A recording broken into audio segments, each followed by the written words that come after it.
Sa wakas, narito na rin ang pinakaantay natin na 20K onboarding bonus commission mula sa Shopee at YouTube Affiliate Program. At ipapakita ko rin sa inyo ang proseso kung paano natin makukuha ang ating 20K bonus.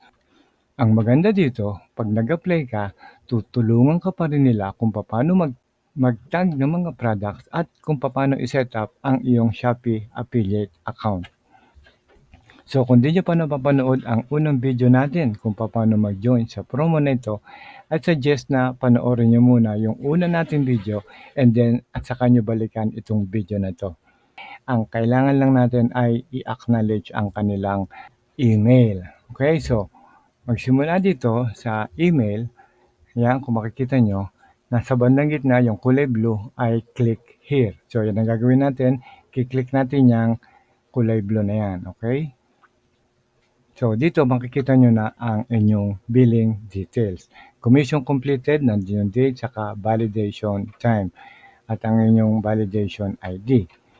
So far, nakapending pa yan dahil kailangan nyo pang i-validate. Okay? So, bonus commission, 22,000. At ang total eligible commission, yun ding total na yun. And then, meron din siyang tax, taxation-based amount. Makikita nyo yung EWT, yan yung Employee Withholding Tax na 2,200. Kaya flat 20K pa rin ang ibibigay sa inyo dahil yan ang pangako nila. Okay, punta naman tayo sa ating homepage ng ating affiliate account sa Shopee. Kung mapapansin nyo, wala tayong pinopromote na kahit ano. Clicks, orders, commission, wala. Zero lahat, okay? And then, kasi bago pa lang ditong ating account na to sa Shopee Affiliate Program. Kaya kung i-scroll down nyo o punta kayo sa ilalim, makikita nyo yung billings. Click natin yan at dyan nyo makikita yung inyong matatanggap na bonus mula sa Shopee.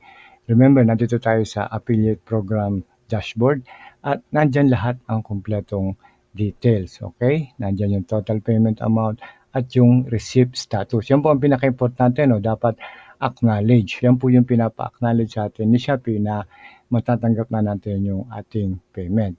Okay, so far, pending pa rin ang payment status kasi ngayon ko lang siya in-acknowledge. Okay?